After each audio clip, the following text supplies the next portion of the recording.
Wednesday, September 24th. Welcome back to Damon Bruce Plus. It's a great pleasure to have you here today. As always, we are brought to you by my man Ike of Ike Sandwiches. Absolutely something delicious waiting for you at Ike's. And if you don't live around an Ike's, I'm terribly sorry. Hopefully, life changes that for you. His growing business, your growing belly will hopefully both meet on one day. And you will be very, very happy when that day comes. Make sure you sign up for the Love Rewards program. You start earning your way towards free sandwiches, free drinks, and all that good stuff when you sign up for the Love Rewards program. I want to invite everybody, and I would invite my next guest to join us, but she's only going to be here this weekend.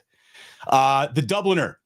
October 4th, Saturday, 4:20, time everyone can easily remember. We're getting together at the Dubliner West Portal, and we're going to have ourselves a little Plus Mania meetup. It's always a good time when it goes down. My man Jude's going to be spinning, wax only, no CDs, no digital record. No, wax, baby. We're bringing a coffin, some turntables. It's going to be an awful lot of fun, Dubliner West Portal. I hope you can join a whole bunch of our good friends there when that happens. And hey, we also want to thank Sleeper for being an incredible sponsor of this season of Damon Bruce Plus and our NFL coverage. That is a great place to make your NFL plays over on Sleeper, America's fastest growing fantasy app, a great user interface. You can make your parlays. You can do your in-game betting. It is really cool. Check it out and use the promo code Damon in the link of the description of this video when you go ahead and you sign up. So many moons ago, when I was on the radio, I had an intern named Kendra.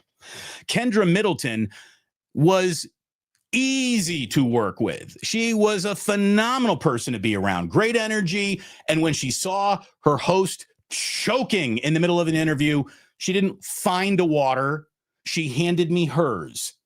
This was spa water, which I had never consumed in my life. It was the mind-expanding meme. Not only have I discovered a new water, I discovered a new radio talent all in once. And needless to say, Kendra has used that talent to become part of the dominating morning show on 98.5 Sports Hub in Boston. Her career as a sports broadcaster is flourishing, but she's not here to talk about Boston. You can take a girl out of Duval, but you can't take the Duval out of the girl. She is the only Jacksonville Jaguars fan I think I've ever met in my life. And she is a straight up insider. And since it's 49ers and Jaguars, whenever it is 49ers and Jaguars, I bring in Kendra Middleton, one of the single greatest radio interns ever, and a kick-ass talk show host herself. How are you, Kendra? I am so good. It's so good to be back with you. How are you? I'm doing great. You're coming into San Francisco this weekend. You're going to be at Levi's Stadium. Are you going as a fan or are you in the press box? I'm going as a fan, actually. Good. Yeah. Me and the friends are going to show up. We haven't gotten tickets yet. Do you have any suggestions of places to buy tickets? Because I know here there's still like the old school traditional, ticket boxes and sales guys that sell them for a little cheaper, like that whole vibe, or is it still the mobile crap? Yeah, no. In Boston, they still got a guy named Sully in an alley willing to do a deal. Yeah, out here, it's skin you alive for every penny you have, and we'll use the internet to do it. I got no connections for you. Okay, amazing. Tick pick it is. Hey, I'm the reindeer they threw out of the reindeer games. I'm sorry, Kendra. I can't quite help you out there, but I'm not worried. I'm sure you will work your way in. You got contacts. You got savvy. And you got a team to watch here. I don't think anything's going to keep you away from watching. Dare I say, one of the 5 kind of interesting seasons that could turn out well for the Jaguars you've even had in your entire life. They're 2-1. They got a new coach. They got a young quarterback who, despite his salary, is still figuring it all out. And I wouldn't give up on him, even though some people talk like they should. You got this two-way phenom in Travis Hunter. You got a defense that's forcing turnovers. Kendra, is this a Jacksonville team that, dare you say, is actually on the right track? I hate to say it, but I'm going to go with no. No, I don't think the offense has an identity. I hate to say it, but you can't continue to lead the league in drops. And we have faith in you. And that's exactly what's going on here. I hate to say this too, but I did not verbally online love the Travis Hunter pick. I didn't. They gave up way too much. They needed to beef up the offensive line. Trevor Lawrence, when he has time to throw, statistically is one of, if not the best passers in the NFL. And just they fumbled that bag for him. Again, I wanted them to trade back, maybe take Armand Membu. I thought he was the best offensive line guy. I had a man crush on Armand Membu. I was screaming Membu, trade up, trade the farm, go get him 49ers. Membu was the guy. And I think that in this league, it's no surprise that he's, despite which side of the ball he's on, probably struggling a little too much. You got to pick a side in this league. This is the big boys. This is no longer college football. I don't care what kind of quote unquote generational talent tag you want to throw on this guy. The Jaguars sold us that with, Trevor Lawrence. And do I think that Trevor Lawrence still has an opportunity to be a great quarterback? Yes. But when your receivers continuously lead the league in drops, season in and season out, your opportunity to become this phenom that people thought you were going to be, diminishes. And his confidence, I don't blame him. Big issue. You watch more Jaguars football than I ever have. Is the problem in the sender or in the receiver when it comes to all these drop passes? Does Lawrence put it in the passing window, the 3-yard box around the head? Is he on target and it's just a case of frying pan hands in your wide receiver room? Or does Lawrence need to be more accurate with his ball placement? Here's the thing. I love to call people who don't watch the Jacksonville Jaguars box score mouth breathers. And trust me, don't get me wrong. I do not blame you for not wanting to watch Jacksonville Jaguar football. But when you watch Jacksonville Jaguar football, I really time season after season, it's easy to put the blame on Trevor. But when you watch these games, he's hitting people in the hands. He's hitting and do I think that some of his balls obviously are not the best placed? Yes. But in this season in particular, I would say outside of probably his sophomore season, this season in particular is so bad. This is not a Trevor issue. And if they don't get a hold on it and get a hold on it quickly, his confidence is going to go, down the crapper real quick. And we can't have that happen. My concern for this Jacksonville Jaguars team, yes, it's the offense. I think that this defense and special teams has been pretty lights out, but it's their schedule. Their schedule from here gets really crazy. They end their season a little bit easier, especially if they get some favors, if the Colts turn back into a pumpkin and the Broncos kind of continue this little bit of a journey that they're on. But they got lucky in the Bengals game that Joe Burrow wasn't playing. It could have been a lot worse than it was. And yes, they lost that game. Jake Browning, for some reason, has been their kryptonite every time they've played him. But you get a 49ers team this weekend, which, as you know, despite the injuries and everything that you guys have going on, they show up week in and week out, no matter what. You play the Chiefs at home, Monday Night Football. Home against the Seahawks, you get the Rams. The Raiders, I think, are a lot better than people think they are. And then you've got a Texans game on the road in Houston with a team that's going to be pissed off and wants to beat the absolute bag out of you. You get the Chargers after that. It gets a little easier from there, but they might be lucky to win 3 of these games that they've got coming up. It's the schedule for me. So you're getting into the meat of the schedule. Again, I think the saving grace for the Niners, in spite of their injuries, is their schedule. And look, when you see Jacksonville on your schedule, whether it be a home game or away game, I think, as you play your W's and L's, a lot of people just put a W there. There are some people, though, picking Jacksonville. And I would just say with the Bosa trauma, and it really isn't just an injury here, Kendra. It's trauma. It's like mental trauma to just 49er fans. And I think it means a lot to the room, too. The team can brave face this and next man up it all they want. There is no next man for that guy's shoes. There really isn't. So maybe, just maybe, Jacksonville is coming in here with a little bounce in their step, and the 49ers have been lulled into sort of like just things are going wrong again. I don't know how this one's going to play out. We'll see whether it's Purdy or Mac Jones. How do you feel about watching Mac Jones in a game? You got to know him for a little bit down in Jacksonville. I'll tell you, unimpressive since leaving New England. Right up until the last 2 weeks, dare I say, Mac Jones has even looked really good for the 49ers. I have the hottest take you're going to hear all week, and I'd like to preface this with the fact that I am the president of the Mac Jones Hater Club. Okay. We're both from Jacksonville, Florida. He went to the high school where all the fancy rich kids who are good at sports go. They go there, they kick everybody's ass. They're driving Maseratis for their first car. That's the kind of high school Mac Jones went to. Whereas me, I have humble beginnings. That was not my Jacksonville public school. And then I go to Auburn. Mac goes to Alabama. Kicks our ass time and time again. We won one of the games while I was there as a student. And then I move up to Boston. He gets drafted by the Patriots. And now he's in the only city that I've ever lived in outside of those three, right? And I feel like he is just haunting me. But my hot take is I actually think that I like the 49ers better this week if it's Mac Jones and not Brock Purdy. Is that crazy to say? Just because he's healthy, he's wheeling and dealing, and he's got that extra step of it's his hometown team that let me go. I'm going to go out there and I'm going to show it to him. Well, I wonder how much institutional knowledge is still there, like the carryover with it being a new coach from when he was there. I wonder, like, whenever a team cuts a player, then another team that is playing that week next picks up that player and just interrogates them to try to learn as much. I wonder what Mac Jones, obviously there's that personal screw those guys connection that he might have, like you're saying, but I wonder how much is even remains about the Jaguars from when he was there, when they were maybe at their most chaotic under Balky. And, that was that after Urban? Oh yeah. He was here for Urban. Urban is just such a fork in the road moment for that. I do have a crazy stat for you if you want it though. Please. So actually, Mac Jones threw more touchdown passes to Brian Thomas Jr. last year than Trevor Lawrence. Okay. So most of his rookie success was actually under Mac Jones and not Trevor. How about that? All right. So I wonder if there's a little something there. We'll see what happens. We'll see how practice goes this week. I know Mac finished last game in a brace.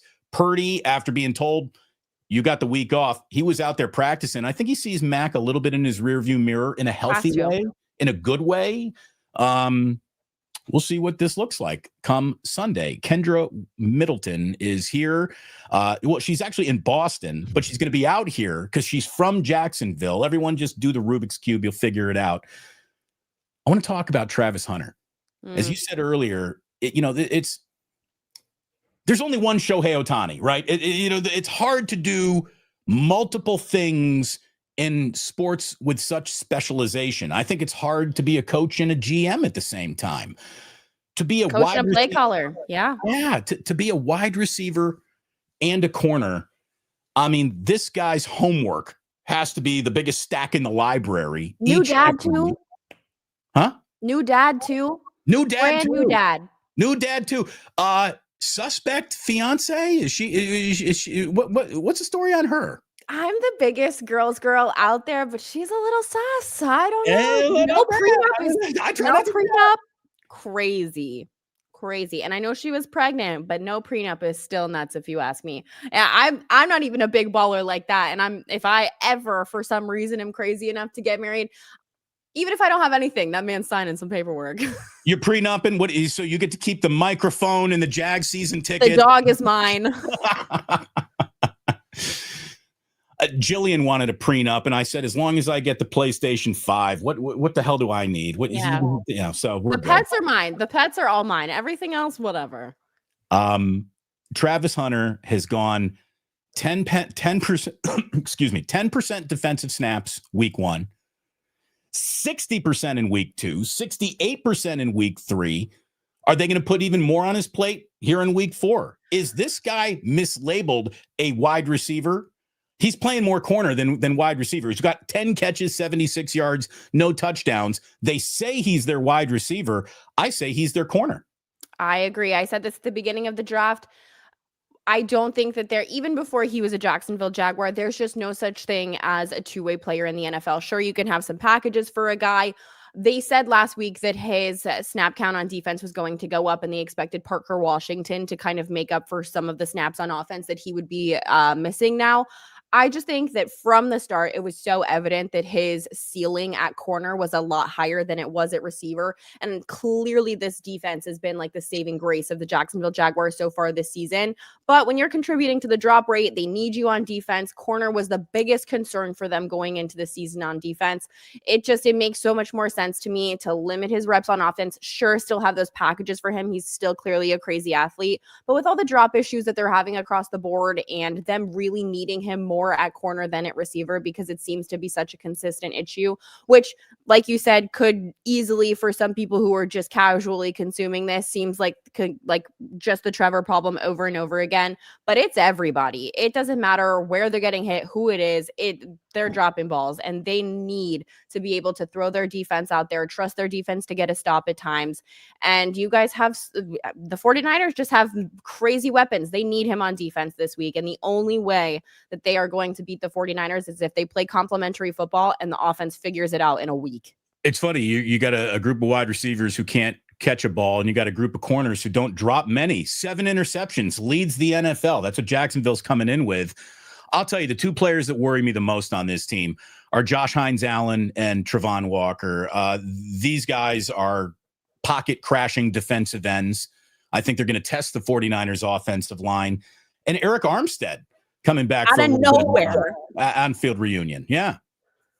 Out of nowhere. Josh Hines-Allen, man, the resurrection that he had, people, love to talk about contracts in the NFL, but he knew that he was on the line for a new contract, went out there, worked his ass off, got that contract after a career year, had a little bit of a fall off last year. I think that if you have been following him, he's had some real struggles in his personal life.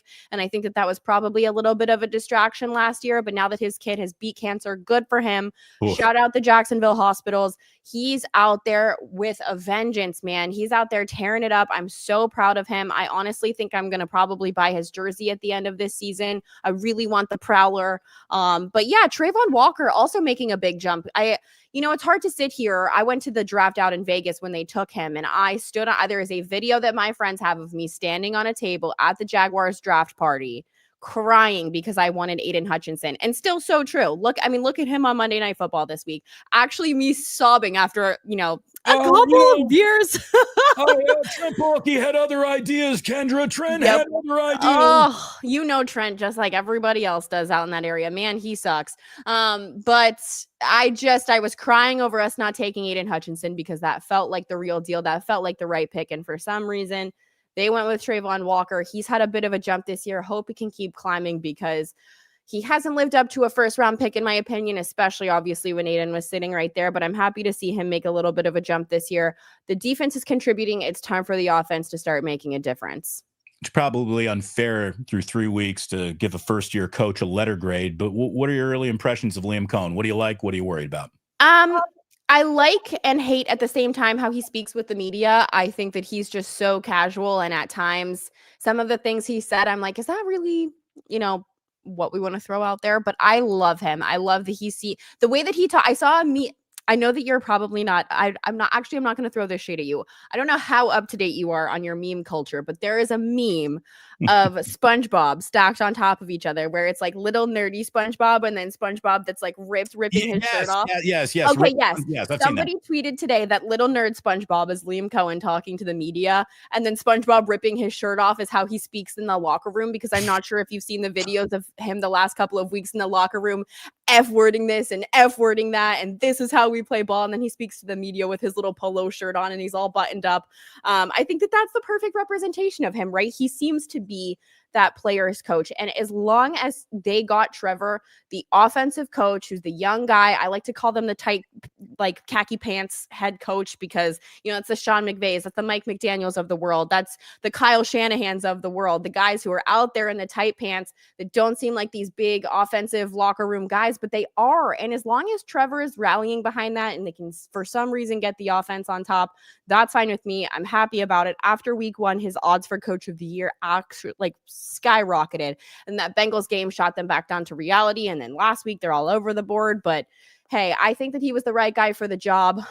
There was a lot of drama that happened with that deal, but I put this on record. I would have preferred Ben Johnson. I don't know how that hire happened, just because he is the definition of every single play is on the script, by the book. And Caleb Williams is a guy who's an off-script quarterback.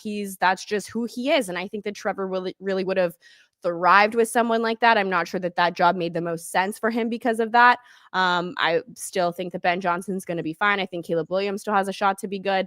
But I would have maybe preferred that option, but I am not upset by this in the slightest. I think as long as they got him an offensive-minded guy, and I love Gladstone. People in Jacksonville call him Gladstones, and I love him. You can't be successful in the league. And, there's always varying degrees of success. For some, it's Super Bowl, you're first or last. It's Ricky Bobby out there. I think for the Jaguars, finding, stacking winning season on top of winning season, stacking playoff appearances on top of playoff appearances, being regarded as a contender is what everyone is shooting at. And if you can be that more often than not, you're a good NFL franchise. To be a good NFL franchise, you've got to have the owner, the coach, and the quarterback. We know that those are the three pillars of success, right? Have you got the three right guys? Have you got the right owner, the right coach, the right quarterback? We know who gets switched out first. It's always the coach. Trevor's making $50 million. Feels like he'd be next. I don't think anyone's going to come in and take the team from, Mr. Khan. So it's his. So he's not going anywhere. Is he the reason why this team might not ever get it together? As you look at the hierarchy of the Jaguars, do you like what you see at all? You nailed it. I'm not a Shad Khan girl whatsoever. Never have been very vocal about it. I think that he's got way too much on his plate. I think his son is way too involved. Now they've got this, what is it? Not the WWE, but some other something that his kid's involved in.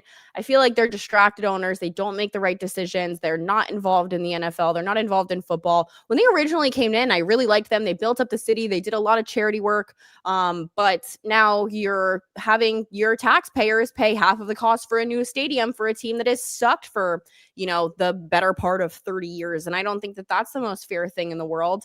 But obviously it keeps jobs in Jacksonville. I don't want to see the team go anywhere. I love that it keeps jobs in Jacksonville. That's not my MO here. But you've made a lot of bad hires. I stopped believing in him when he hired Urban Meyer. That was when Shad lost me. Not only was that bad for the team, it was bad for I think that my message on the internet at the time was, what does this say to the women of Jacksonville, to the players of Jacksonville, to their wives, their daughters, all of these people involved in this organization in this city at the time? That was when I lost faith in him. He hasn't reeled me back in. I like that they're upgrading the stadium. But I just don't think he's involved enough in football. Last year, before the season, he's on record saying that this is the best roster that he's ever had and that they've ever put together. And you go out there and lay that egg the way that you do, I don't think that you're watching the game. I don't think that you're watching football. I'm hoping that because they got younger in the front office and the coaching and the entire organization this year, it helps. I'm just not sure that he is the guy to put the Jaguars over the edge. I don't think he's the most dedicated owner in the world. And that is kind of my issue with Shad. If the Jaguars do build a new stadium, are they going to put another big pool in one of the end zones? And how much urine do you think is in that pool by the fourth quarter? They have put out the blueprints for it. They're between playing in Daytona and Orlando while they build it. It's already been approved by the city, the taxpayers, everything like that. Things good to go. That construction is going to start after this year, I believe, but they just don't know where they're going to play in the interim. I actually was in that pool last year. I did a belly flop into it after the Colts game, and you can go find that video on the internet if you would like to see that. You feel good about it? You feel good about it? It's the amount of chlorine that stung my eyes for probably 2 days after. I would say that it's good to go. I'm shocked my hair didn't turn green. There you go. Okay, good. Yeah, I have a platinum blonde cousin. One day in the pool, it is green. I mean, you look like you're in that hair category yourself there. So I'm glad that you didn't walk around with the booger hair. Oh yeah. It's my natural hair color, so it gets green. There you go. That's the thing. So if you want to know, is she a natural blonde? Push her in a chlorine heavy pool. You might find if she's green, she's blonde. That's how you find out. You got it. Let's talk about not where you live, but where you work. Let's talk a little Boston, because again, you are in the pressure cooker of Boston morning sports talk radio, which is, that's like a level of hell that very few radio people ever even get to walk into. How are you enjoying it? How's it going? What's it like to be the girl in Boston who is probably respected, feared, and angered. And I know that sports talk radio hosts love it when a pretty girl comes on and starts talking about sports to them. The fans in Boston can be great about that, I'm sure. What is your life like? What are your DMs like? Do you have private security? Actually, it is a dog-eat-dog world out here. I know that you know radio, but radio in the days of Twitch chat rooms and YouTube Live and Twitter and all of that crap is like beyond a cesspool. I actually had to move last year because I had to get a restraining order against a fan. I had to buy a new car. A guy tried to break into my house. The FedEx driver pulled my phone number out of the FedEx database. Like it is crazy out here. Yeah. Yeah, it's bad. But I think when you think about Boston, you obviously, one of the first terms you think of is masshole. And that's what I will say. The women who consume the product out here are incredible. Love them to death. Half the guys are awesome. And then the other half, if I saw them in an alley, I'd probably punch them in the throat on sight. Yeah. Boston is a very intense place when it comes to sports and sports anxiety and sports panic and never being happy, no matter what. I mean, there is a commitment to misery out there that really does sort of define the town in some ways. They're just not used to being bad. So the fact that their teams outside of the Celtics right now and the Red Sox making this postseason push that nobody expected, people are just angry, cold, and pissed off most of the year. So that brings me to the following questions. Which gives the Boston sports fan, the Sully, which gives the Sully more schadenfreude? Tom Brady's Raiders being a flop? Tom Brady's broadcasting career being a flop? Or Bill Belichick in Chapel Hill being a flop? Bill Belichick dating a 24-year-old. D. Final answer. Well, are they happy for him? Like, are they, how does that play? Oh my God, no. People here are, because that's been the conversation here ever since this whole thing started, right? Was it Brady or Belichick? That's the first thing that people talked about. That's the last thing people talk about. That's the thing people are still talking about until this whole thing started at UNC and we saw Bill really start to fail, right? Because so many people here, until we saw that he truly was washed and that he was truly going to fail somewhere else, that conversation was still happening and we were still beating it to death week in and week out. And then we saw him start dating this 24-year-old, which, by the way, little piece of gossip, was far before she was 24 years old, mind you. Oh, yes, correct. Oh, okay. Yes, far before she was 24 years old. And this whole, media scandal. And now it was always Brady. We don't really care about the Raiders. Kraft should have given him a stake in this franchise, blah, blah, blah. People loved the statue, but it's Bill sucks. It was always Brady. And what the hell is he doing? Because Jordan's parents own a sex shop in P-Town and her dad's a fisherman in Maine, and all people here hate the Belichick Jordan thing. It's all people talk about all the time. Anytime there's a headline, I don't know if you saw today, but US Weekly came out with a cover that said that they were deeply misunderstood. Rebrand of the freaking century. Deeply misunderstood just means transaction pending, in my opinion. Yeah, deeply misunderstood. I mean, I don't think there's a lot of misunderstanding. I think it's a lot of finally leaning in and seeing what's going on here that people are allergic to. This isn't misunderstanding. It is a clear understanding of this incredibly odd power dynamic with a man with 7 Super Bowl rings takes his marching orders from a 24-year-old who seems to have just kind of materialized out of thin air. Who has her? Yeah, I mean, there's a part of me that says, "Hey, honey, you want to punch the clock like that? Hopefully, you get the square footage you want at the end of that transaction." But this is a transaction. 5 investment properties, and you're telling me that this isn't a transactional relationship? Read the writing. Are we serious? And hey, everybody has a price. I don't know what your price would be for, the fame, 5 investment properties, NIL, whatever, but dang girl, she got it right. I mean, if that's what makes you happy, who am I to judge, I guess. What would you say to your kids? And there's a part of me that looks at the Bill Belichick thing and goes, it might be creepy for her. He's having the time of his life. She's very attractive. She's crazy. What's the hot crazy scale? You know what I'm talking about? Yes, I know exactly where it is. But what do you say to your kids? Right. She's in the Tiffany bracket, right? She's in oh man. Yeah, I don't know. Like, what would you say to your kid that's like clearly knows what's going on? Like, Dad, I know that you're with an escort who's 24 years old and you're ruining your legacy and our lives over this. Like, how do you? Belichick's kids are older than her, right? Oh, yeah. They're like in their 40s. How's Ramondre Stevenson's week going in Boston? I think he has certainly had better weeks for sure. Yeah, I listened to, I think Vrabel, man. What a guy. He's had a week. I listened to his press conference earlier. I love how just angry he gets and how openly frustrated he is. He has been talk about jerking around with the media. He shoves the media in a locker here, man.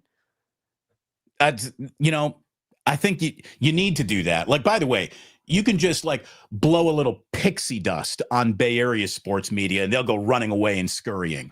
In Boston, it's not like that. Boston's got some card carrying dickheads in their media, present company included, if you don't mind me saying, complimentary. You don't hold anything back, and that's what makes you great at what you do. Never have. That's what makes you great at what you do. That's why you are valuable to the company that employs you, because a whole bunch of people get up to that moment where they're about to say something interesting and they don't. You do. That's why you're good at what you do. But yeah, in Boston, you have to bully the bully, and I'm not surprised to see that's how Vrabel is handling it. There's an element to where you could say that's what Bill Belichick was almost best at during this entire run in New England. The way that he handled the New England media was almost as impressive as the way he handled the AFC East. And then you see that one clip of him when I don't remember who it was. It was well before my time. But you see that one clip of him where around Christmas time, someone goes, Bill, what's your favorite Christmas song? And you just see him soften and he goes, oh, I just love all of them. They bring such a smile to my face. And it like humanizes him in a way. You know what I mean? He's like been this big bad wolf for years, decades, whatever you want to call it. And all of a sudden you're learning that like Bill Belichick has like Hallmark Christmas movies on 24/7 at home. Like it just humanized him in a press conference in a way we'd never seen. I still love that video. And then his dog in the war room during the draft. It's like, well, he's Bill Belichick, but he likes Christmas music and has a dog. So right. Anyone who likes a dog automatically, there's got to be a heart in there somewhere. When you said 24/7, I was thinking, is that her age now or the age where he met her? Oh, sorry. All right. Rafael Devers. How's that going, Boston? Are they happy that the Giants kind of fell flat on their face right after they made that big trade? I hated it at first. I'm still a Giants fan to this day. I fell in love. I grew up a Braves fan, fell in love with baseball out there all over again, but still a Giants fan to this day. That will not change. So as a reporter on the Boston side, I thought that it was insane at the time just because I didn't think that they got enough back for him. As a Giants fan, I was like, yeah, let's go. But clearly it worked out for Boston.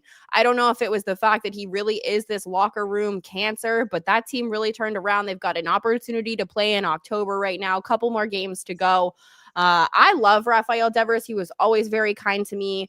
Never anything negative to say about him. But the word around town truly is just that he was that locker room cancer. And I think that the biggest takeaway for me was that it was almost like Alex Cora, the manager for the Red Sox, like babied him in a way for a while. It was like, you can't touch my prized possession. You don't touch him. Don't be mean to him. Don't bully him. Overprotected. Yeah, it was like this is my golden idol. Don't touch it. Don't even look at it type of thing. But I think that it worked out, really good for the Giants for a hot minute. He was out there kind of kicking butt and then he fell off. Y'all fell off. We fell off, however you want to put it. And then the Red Sox really just Garrett Crochet went on a bender and maybe we're getting October baseball out here. Who's to say? So I'm going to ask everyone to hit like and subscribe. Kendra, thank you so much for coming aboard here. And I'm going to have you on every single time I see the Jacksonville Jaguars on the schedule. It's a chance for me to reach out and have you on. But there's one more thing that we got to get into, because as I am now over here in the world of, YouTube and content creation, as I'm approaching now, getting closer to 50,000 subscribers here on the channel, Crazy. I'm getting more and more brands reaching out to me. My number one rule for any advertising deal that I would ever, because look, as a radio guy, the sales department brought me I didn't seek advertising. The sales department would tell me record this commercial, read this, and then send the audio. Yeah, exactly. That's how I would handle it. Now I'm doing it on, and I get to pick, who I want to be in business with, or, and to me, the number one rule of anything I want to advertise is, would you use it? Do you use it? I would never be dishonest to tout a product I wouldn't be interested in using. That's a level of like advertising that I think anyone, but there's a weird like brand ambassador thing that is going out there. And obviously, even though we do the same thing for a living, I'm guessing my emails and my inbox looks a little different than yours, Kendra. You have this morning tweeted, "Don't let brands exploit you." What happened? So I got an email from a huge Italian East Coast chain, massive, massive chain, basically saying, hey, we want you to sign a waiver to eat 2 pieces of Reaper pepper pizza on a stage. We need you to promote it, get your audience to come out. We need you to film all the preparation, film before, during, and after, yada, yada, yada. We want your audience. We're going to have other people up there too. If you can do it, you get 1 pizza a month for 3 months. You'll need to sign a waiver to participate. And basically, we're going to embarrass you eating hot food in front of everybody. And I emailed them back and I said, hey, this sounds super creative. Happy to send over my collaboration rates.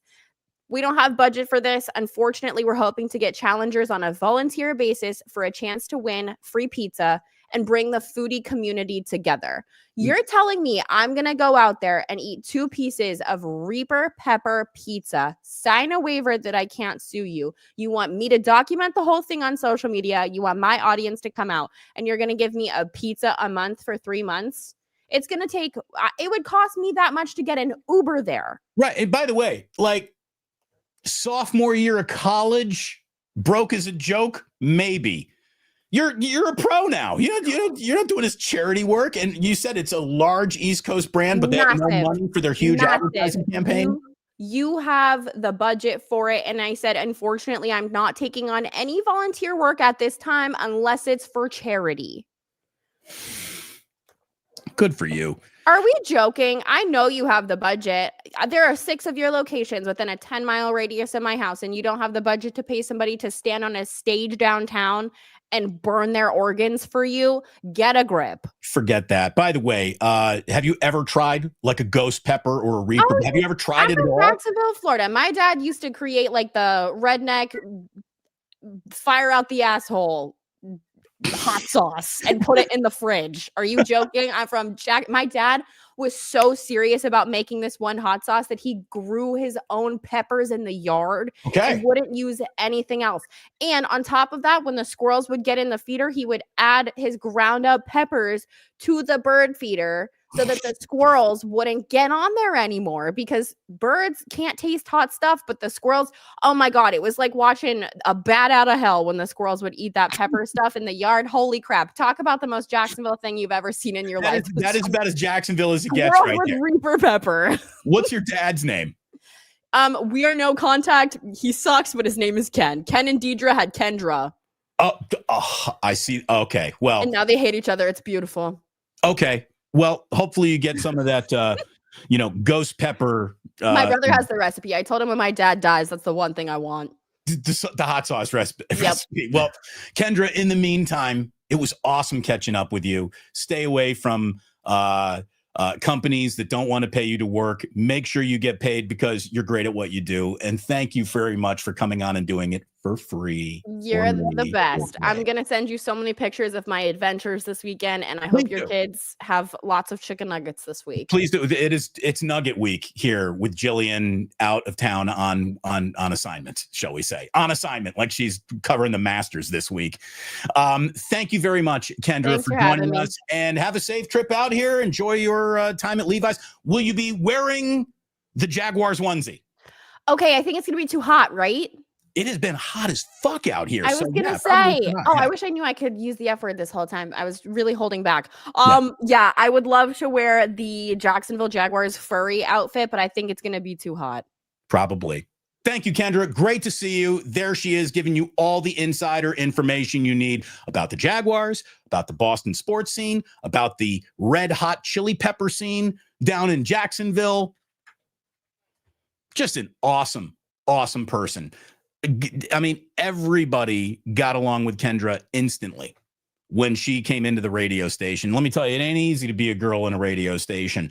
It ain't easy to be a pretty girl in a radio station, because all of a sudden you're getting all sorts of attention that you might not have wanted. She just one of the coolest customers there was. And again, I was doing an interview, and as I'm doing an interview in person with someone, because the show was on remote that day. The show was actually outside. This was outside of a Sharks Stanley Cup playoff game. And I'm doing an interview, and all of a sudden I start choking on something. I'm coughing, I'm choking. This woman hands me her own water, got me through the segment, and it was the most delicious water ever. Spa water, freaking cucumber. Put a little cut up cucumber in your water, and you'll feel like the fanciest, prettiest girl in the room with every sip. It was delicious. I looked at her. I'm like, what in God's name is this? She goes, that's spa water, you freaking animal. She brought me, my wife and I have it to this day. Jillian and I use Kendra's water bottle that has like a plastic tube in the water bottle that you can put cucumbers or strawberries or whatever you want to create that accent to the water. We still use it to today. Thanks to Kendra, Aunt Kendra. So thanks to her for coming on. I will, fellas, I could see that you also realized incredibly easy on the eye. Great guest to have, not just on the radio, but when there's a video there too. She is awesome. Just a cool chick, man.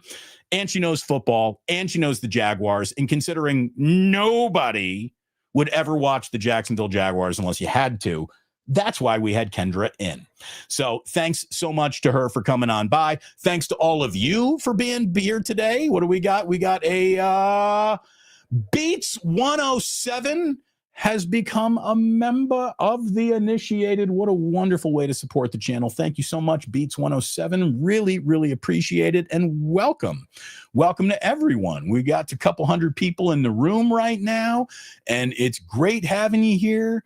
And I got to be honest about this Nick Bosa thing. So, look, let's see what the 49ers do.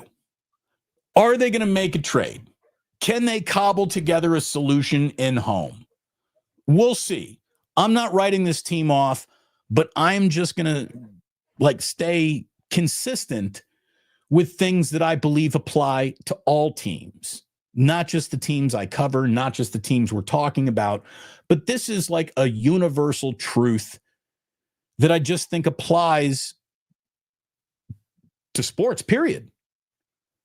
It's really hard to win a championship without your best player. Now, I know that there's never any one best player on a football team. That is the ultimate team sport, which lends itself to next man upping maybe more than other sports do. And we've seen, some remarkable performances over the course of our lives, taking up a lot of slack for the big injury that was supposed to derail the entire season, and then it didn't. But the same way I was sure that the Lions just weren't going to be winning a Super Bowl without Adrian Hutchinson, I feel the same way about Nick Bosa. I don't mean to be negative here, but I really think that you need to tamp down expectations just a little. Now, look, they go out and they make a big trade for Trey Hendrickson. Okay, game back on. But the more I think about it, it is now officially less likely that the 49ers get to Xanadu. Now, Xanadu for the 49ers is you've won the Super Bowl at Levi's Stadium.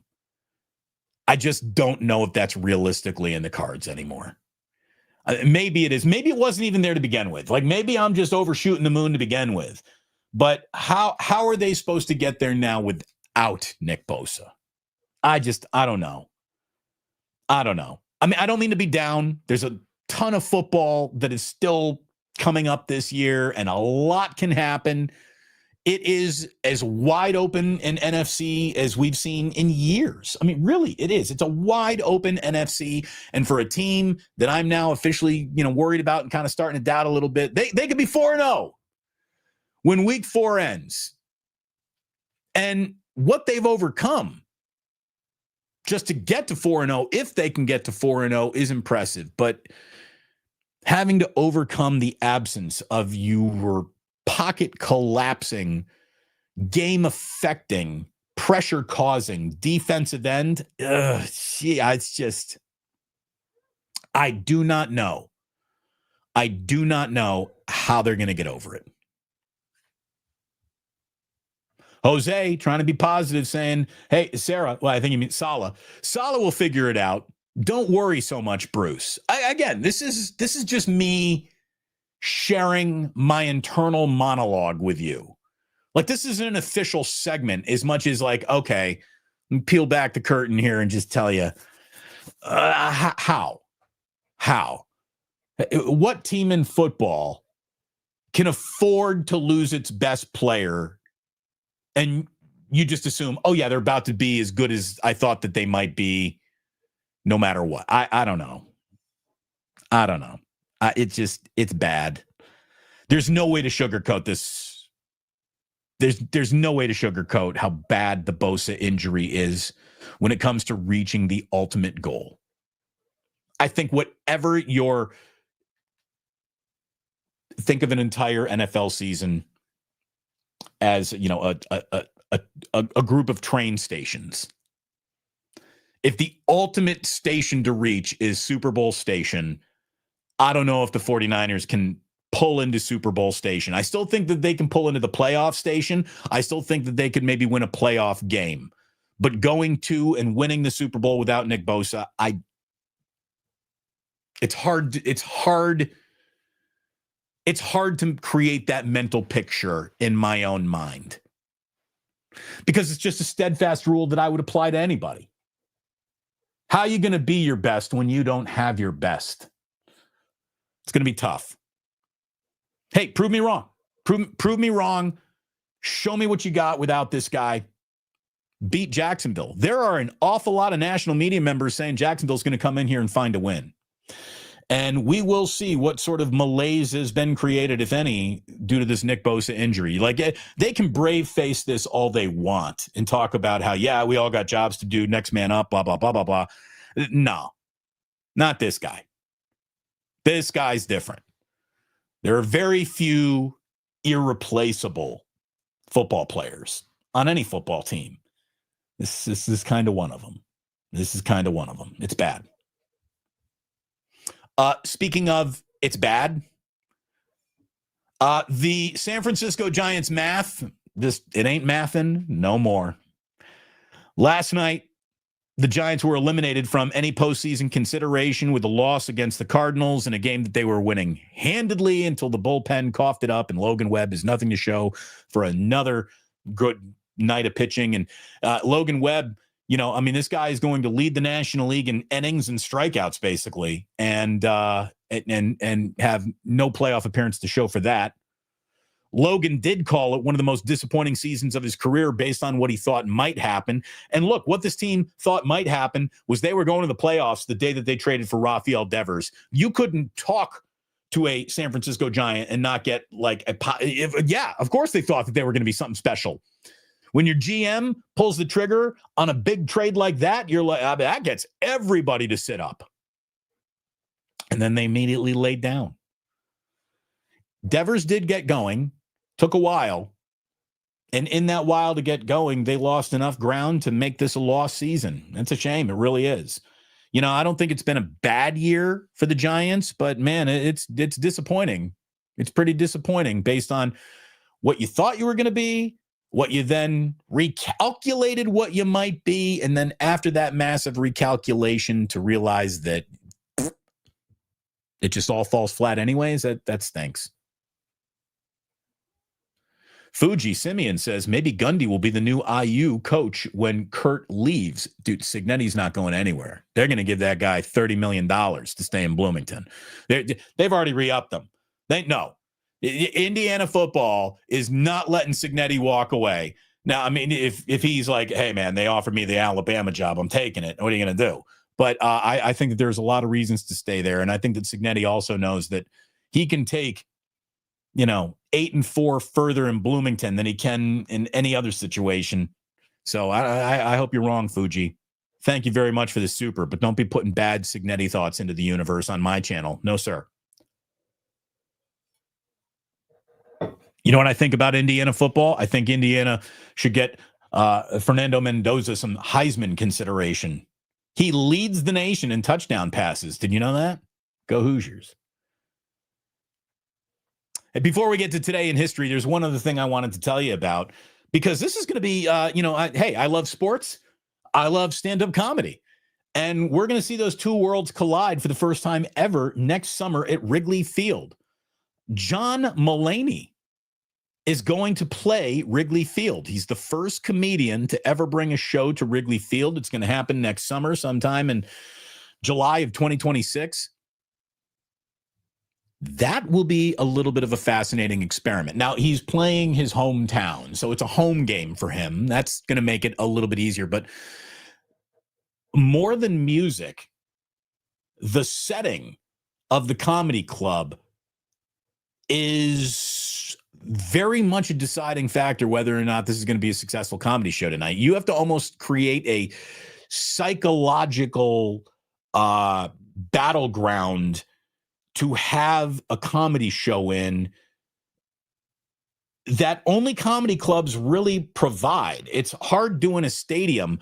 It's going to be really hard to do Wrigley Field. That's going to be tough. That's going to be tough. It's going to be interesting to see how that goes. John Mulaney is the guy who talks an awful lot like this. This is a big part of his delivery, his voice and cadence like this. But that'll be interesting. That'll be interesting, man. That's a big room. Yeah, this is the first thing I thought too, regular Ryan. Comedy in an outdoor stadium doesn't sound like it's really ever going to work. That's going to be tough. And here's the thing, Damon, these guys do arenas on the regular. This is an outdoor stadium. It's not an arena. An arena, it's a different setting. It's a different feeling.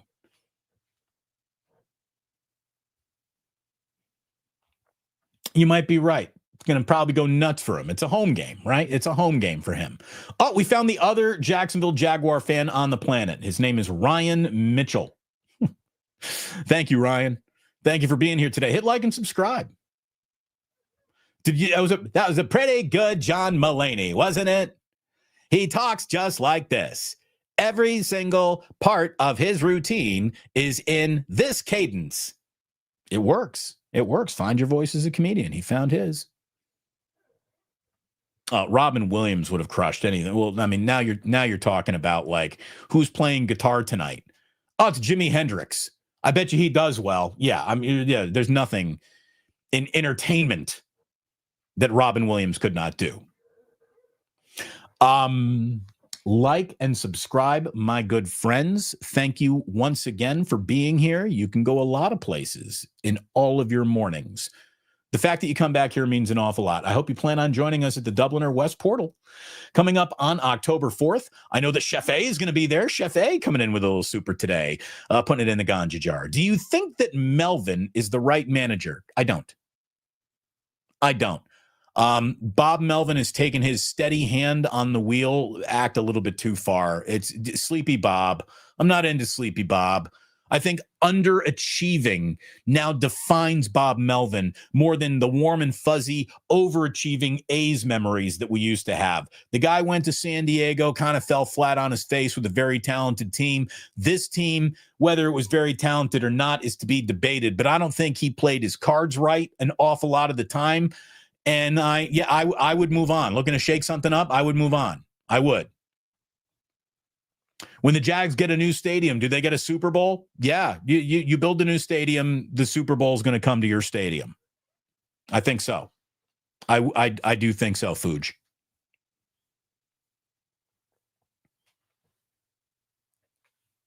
Are you planning on joining us? At the Dublin or West Portal. Let me get back to where I was there for a second. I almost lost. I got distracted. Thank you to our good friends at the Dubliner and West Portal, who will be hosting us on Saturday, October 4th at 4:20. It is the Saturday after 49ers and Rams play that Thursday night on October 2nd. So I hope you plan on joining us. I hope you can come on out. I hope Chef A is going to be there. I hope an awful lot of people in this chat are going to be there. I hope you plan on making it. If you're in the Bay Area, come through. It's going to be a really, really good time. My man Ike has shown up at a Plus Mania. I don't know if he can make it to this one, but Ike Sandwich hopefully is going to show up somewhere on your menu and list of things to do soon enough. Absolutely delicious sandwiches from my man. And I want you to check out Ike's Catering. If you're ordering for a party, your office, you'll be happy that you did. Something for everyone is waiting for you at Ike's. And again, one more time, we want to say thank you so much to Sleeper for sponsoring our football season this year here on the Plus. Sleeper, America's fastest growing fantasy site. When you open up the user interface, you're going to see why. It's a fun website to use. It's a fun app to use. And you can make some serious cash by applying what you think you know about sports to these parlays, to the in-game betting. There is an awful lot of fun waiting for you over on Sleeper. Obviously, make good choices, kids. And a good choice would be clicking on the description on the link in this video and using the promo code Damon when you sign up for a $100 deposit match on your first deposit up to $100. So join the fun over on Sleeper. We do this, we do this, we do that, and now we welcome everyone to Today in History. By the way, pointing out the incredibly obvious here, Christopher says, Kendra, much easier on the eyes than Larry. That's for sure. Larry would be the first to tell you that. Smiley Dan says, by the way, 10-4 at the Dubliner, safety will be a top priority. I mean, infants held closely to their mother's bosom and us will be the safest group of people in America on October 4th. Smiley Dan, we are very, very happy that you are putting that on your calendar. By the way, when I looked at the calendar today to see whose birthdays it was, it sucked. Today might be the single worst celebrity birthday day I've ever seen. We don't normally acknowledge, like, on this day, this person was born, but they're died. I got to do that twice today. Here's my big celebrity birthday today. Happy birthday, Brad Bird. You know who Brad Bird is? He was the director of The Incredibles and a big muckety muck over at Pixar. Not very sexy, right? He's 68 years old today. Happy birthday, Brad. Didn't mean to dump on your lack of actual celebrity. Today would have been Jim Henson's birthday. Jim Henson meant so much to my childhood. When he passed away in 1990, I cried a little. I did. There's only three total strangers. Well, it's a thing. Jerry Garcia wasn't a total stranger, was he? I cried when Jerry died. I cried when Mr. Rogers died. And I cried when Jim Henson died. It affected me. I mean, not like weeping uncontrollably, but, just that brought a tear to my eye. Those are the only three, didn't really know them people in my life whose deaths ever made me emotional. Today also would have been Phil Hartman's birthday. I mean, one of the greatest Saturday Night Live cast members of all time, and if versatility determined who's the best around here, he might have been the greatest Saturday Night Live cast member ever. Seriously. Phil Hartman was the man on Saturday Night Live, and of course was part of the Groundlings and the early inception of Pee-wee's Playhouse, and he was Captain Carl, for goodness sakes. So again, Phil Hartman would have had a birthday today. Jim Henson would have had a birthday today. Happy birthday, Brad Bird.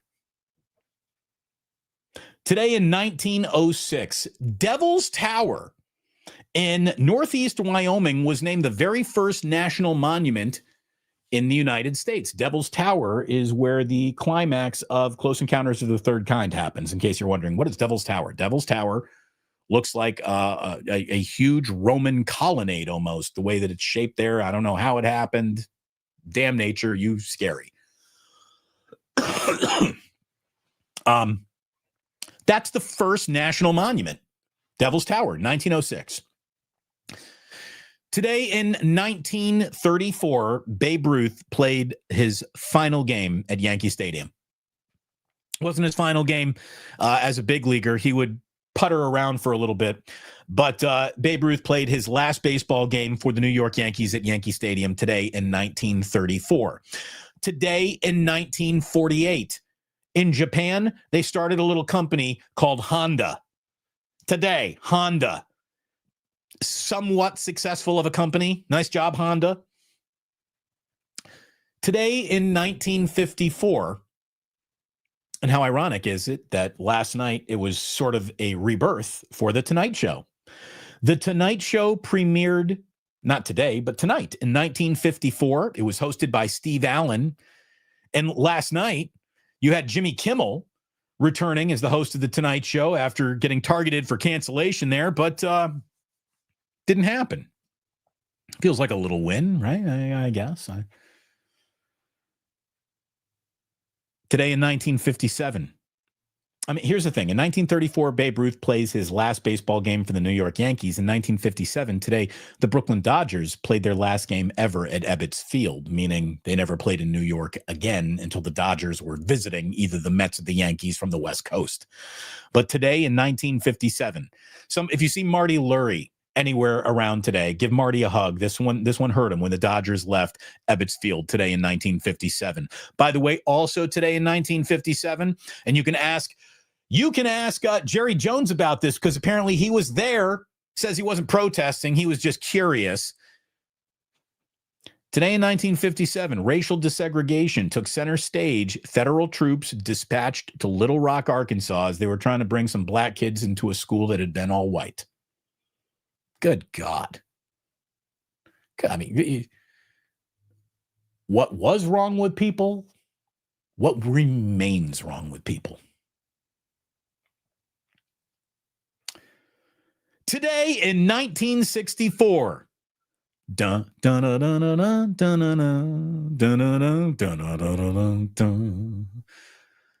Munsters. Today in 1964, the Munsters premiered on CBS. The next time you would see the man who played Herman Munster would be as the judge in My Cousin Vinny. What do you mean, two Utes? Same actor. I loved the Munsters. I loved Grandpa Munster. I loved Eddie Munster. I loved the what was it? Vivian. What was it? It was the Mrs. Munster. I loved the Munsters. When I was a little kid, that was a black and white TV show I would watch all the time. Hell yeah. Hell yeah. Today in 1968, 60 Minutes debuted on CBS. Their journalistic integrity is now something to call into question. How about this? Today in 1991, imagine walking around a record store today in 1991. You're at Tower Records. You're at freaking, what were the other, record stores in the mall? You're at Virgin. You're wherever you are, right? Sam Goody, that was a record store back in the day. Maybe you were on Upper Haight Street. You're at Amoeba, and you walk into the record store, and you got two choices of two albums that were both released today in 1991. Your choices were this new band named Nirvana, who's got a debut album called Nevermind, or this band from LA called the Red Hot Chili Peppers, and the name of the album is Blood, Sugar, Sex, Magic, magic spelt with a K. I hope you did what I did. You bought both. You got both of those. But man, talk about two seminal albums of your lifetime coming out on the same day. Blood, Sugar, Sex, Magic by the Peppers and Nirvana's Nevermind. I'm going to tell you right now, every bit of Give It Away now still works. Every bit of Give It Away Now still works. Jack loves Give It Away. It's a shower song. I put Jack in the shower and literally I wash his hair, soap him up, put him under the shower so he gets all washed off, and then I put on a song and I leave him. And he dances in the shower. He's like all naked and dancing, and it's 50% of the time, it is Give It Away Now by the Red Hot Chili Peppers. He loves Smooth Criminal by Michael Jackson, and I don't know how this happened. He loves Dar Commissar by After the Fire. Don't tell me I'm not doing a good job. Jack will come in and be, Dar Commissar, uh-oh. The Commissar's in town, uh-oh. I'm like, how do you even know this song, kid? He's 6. I'm doing a great job. Anyway, Blood, Sugar, Sex, Magic. I haven't told Jack the name of he doesn't know he knows what sugar is. He knows what blood is. He doesn't know what sex is. He thinks he knows what magic is. It's too much, but he loves Give It Away. Loves it. I come in and see he's dancing naked, singing into the back of a hairbrush. Gotta give it to your mama, to the papa. And I'll come in and be like, Papa. I never even thought I'd have kids. They're fun. Anthony Lick Scorpion said, "Hey, Damon, great show, and I want one. You want a Kendra? You want? Sorry, we're not offering any Kendras to be rented out or leased at this time. But maybe if you're walking around, look at it this way. Let's say you're walking around Levi Stadium. If you spot her, you'll recognize her quickly."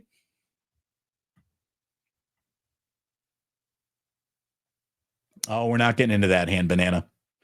Don't turn around. Uh-oh. Exactly, regular Ryan. Dark Commissars in town. By the way, Damon, it's time for some Devo. I watched the Netflix documentary on Devo.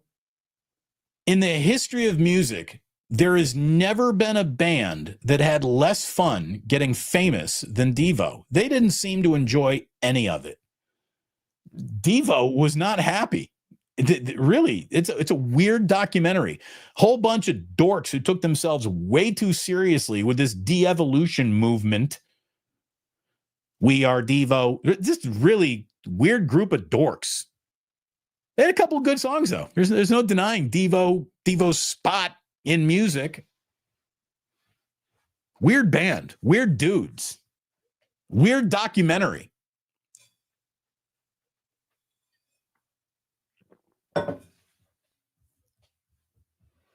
Last thing I need to tell you, and I've never watched a single episode, but obviously other people have because this show was huge. In 2007, The Big Bang Theory premiered on CBS. I don't know anything about The Big Bang Theory. Never watched a single millisecond of it. The only thing isn't there like a broken elevator? That's the only thing I know about Big Bang Theory. There's a broken elevator. Okay.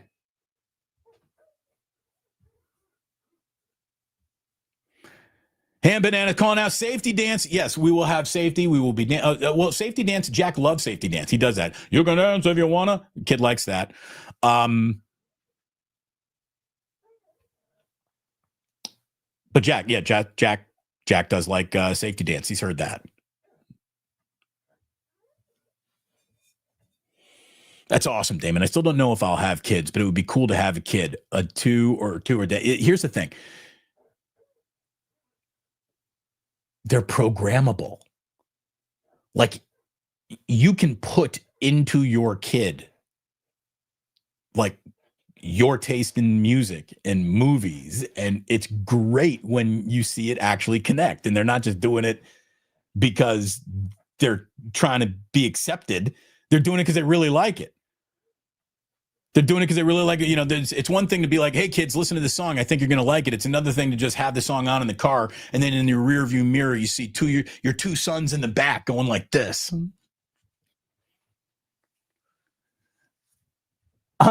Dude, I'm driving around the other day, and Ozzy, my 4-year-old, starts singing Fire on the Mountain. I'm like, I'm the greatest dad ever. Greatest dad ever. My kid knows fire, Fire on the mountain. He almost even knew the long distance runner. What you standing there for? Like he knew something. It was going to be about a runner.